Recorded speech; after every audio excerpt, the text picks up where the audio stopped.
Welcome back, guys. So, as always, I was able to wrangle Scott between some of his very important meetings. Scott, how are you doing today?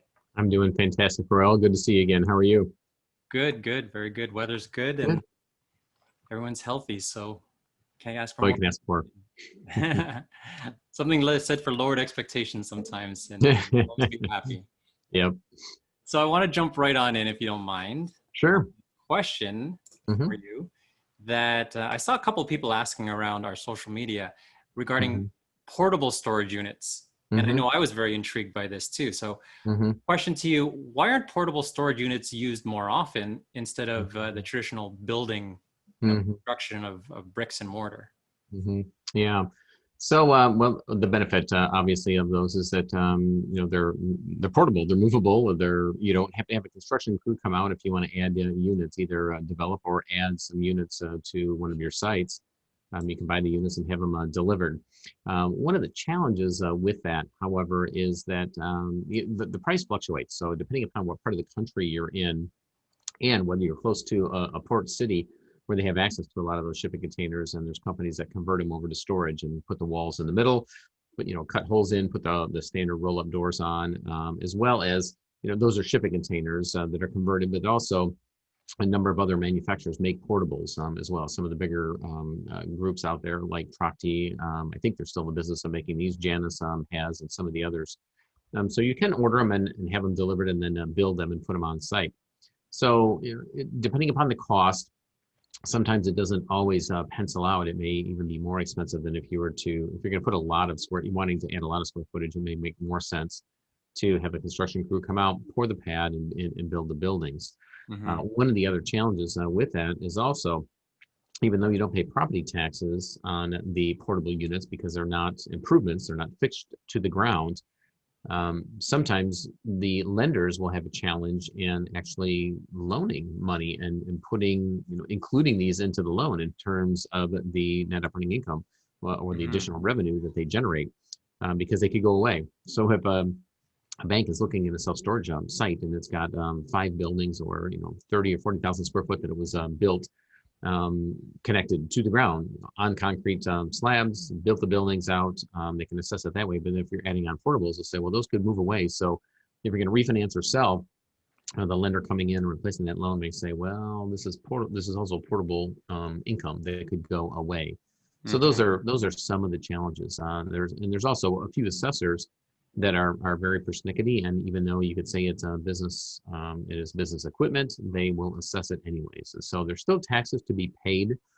You'll pay personal property tax on those units, and in some instances it may be the same. In other words, the rate for personal property taxes in the state that you're in is the same as the assessed rate of the buildings and the square footage in the county that you're located in. So there's not much of a savings, and then in some instances, the buildings may even be more costly, the portables, than to actually build from the ground up. So it's, as always, as you know, Roel, the answer is it depends.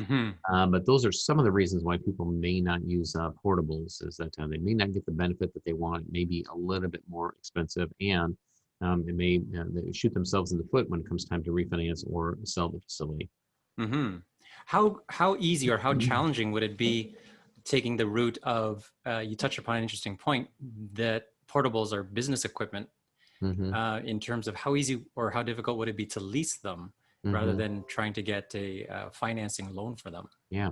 Well, that to the person's question, that's one of the benefits, is that it's very easy to lease them. There's plenty of business equipment companies, business equipment finance being one of them that we use. BusinessEquipmentFinance.com. They'll finance these shipping containers, and you can choose what type of program you want. You can have a dollar buyout, or put a little more money down on these to lower the lease rate, and they will buy them back. They're short term. Plus, we can also depreciate these. If you do buy them, you get to depreciate them over 7 years. Leasing, well, there are benefits to leasing as well, as a low amount coming in. You can own it at the end with a dollar buyout, and then obviously that's flexible. If you think you're going to change over to, say, building and replace those with an actual constructed building on site, then you can give those back and then build out your own permanent building down the road. So yeah, you absolutely can, and again, that's one of the benefits of these portable units. Now, there's kind of on that topic as well, there's been discussions about in our various social media boards Mm-hmm. about converting um, Mm-hmm. some commercial space. Mm-hmm. And I know that a couple times you've mentioned that it's actually, and actually with some of our lenders, our institutional Mm-hmm. lenders, they've been saying that they're leaning towards existing facilities with existing, at least even if they're not totally leased up Mm-hmm. to capacity, that they Mm-hmm. actually prefer that rather than developing, which you and I have Mm-hmm. discussed because it's more Mm-hmm. speculative. But then Mm-hmm. conversion is also speculative, but it's kind of in between. Mm-hmm. Is that are conversions also falling out of favor at this point in time?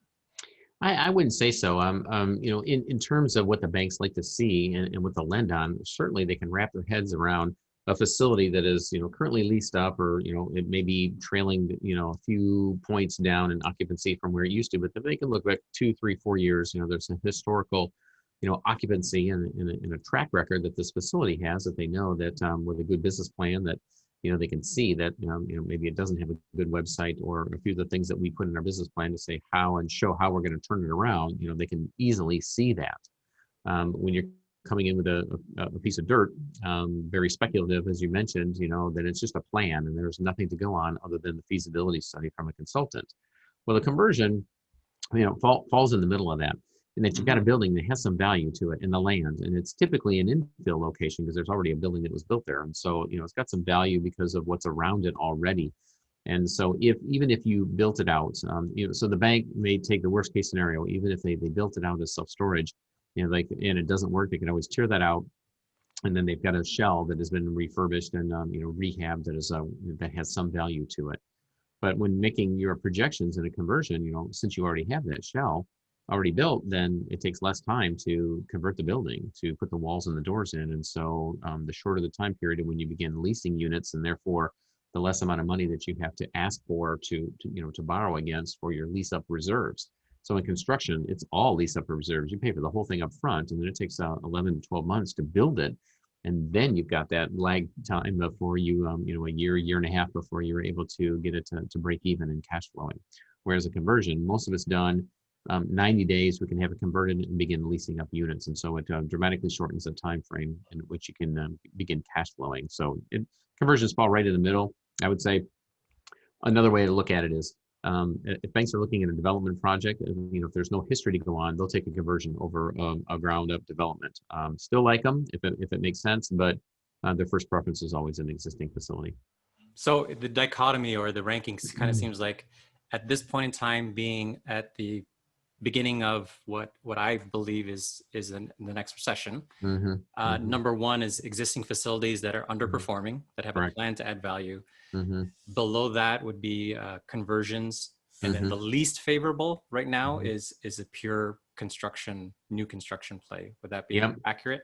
Yeah, it is, and of course we always don't want to use those negative terms instead of least favorable, because the banks are still lending on development projects, and storage is doing extremely well right now, as you can look around. And so, in terms of their choices, absolutely, development of self storage being least favorable. I wouldn't say that, because they are approving those projects far above approving anything else in terms of medical, and certainly retail or hotel or anything else.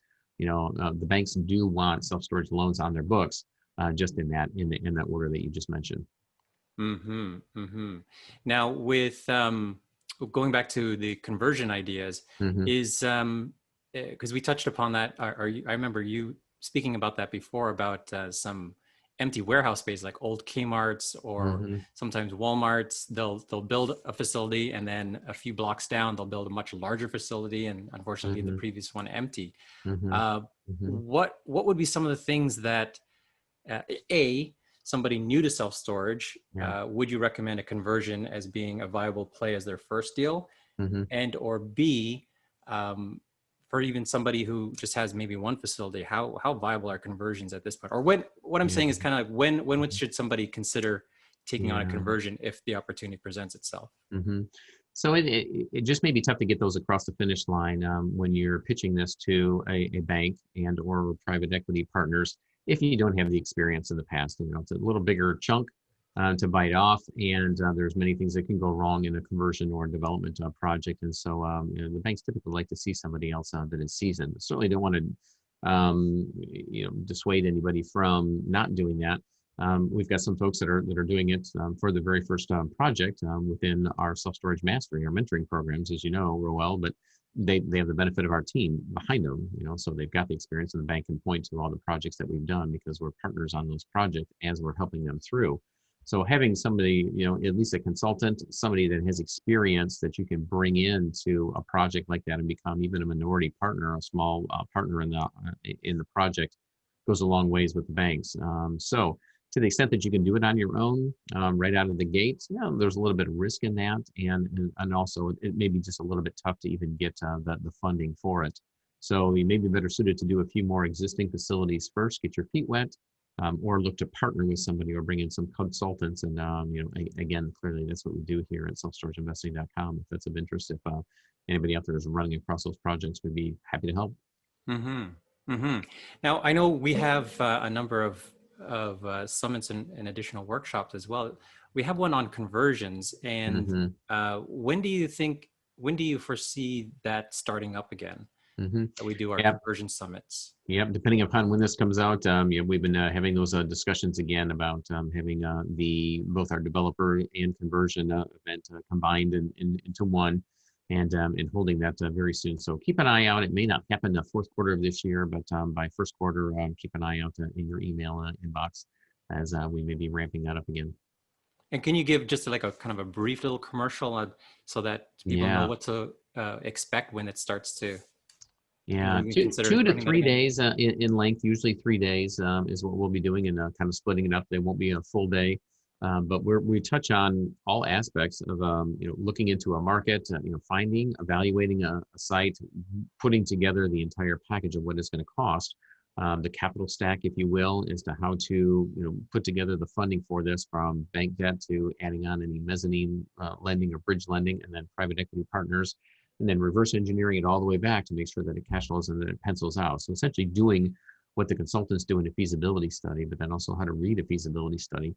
And then, some tips and tricks along the way. We also have our folks, some of our preferred vendors on the steel side and in the general contractors as a part of that event and a part of the teaching. And then our management folks, our management experts are also going to then talk about, how do we ramp this thing up then and really make it sing by getting the occupancy up as quickly as possible. So we go A to Z. We don't go a mile deep in each topic, because there's just no way to be able to do that over the course of 3 days. But we go maybe an eighth to a quarter mile deep in each one of those topics. Mm-hmm. Excellent. Something to look forward to next year. Absolutely. All right. Well, I know you're a busy man, so thanks again for answering those couple of quick questions. Take care, and we'll see you next time. My pleasure. Thanks, Roel. Take care, Scott. All right, you too. Thanks again for joining us here at Self-Storage Investing. We really, really appreciate it. For more great content like this, make sure to click the subscribe button below this video. And be sure to follow us on Facebook, Instagram, Twitter, LinkedIn, and BiggerPockets.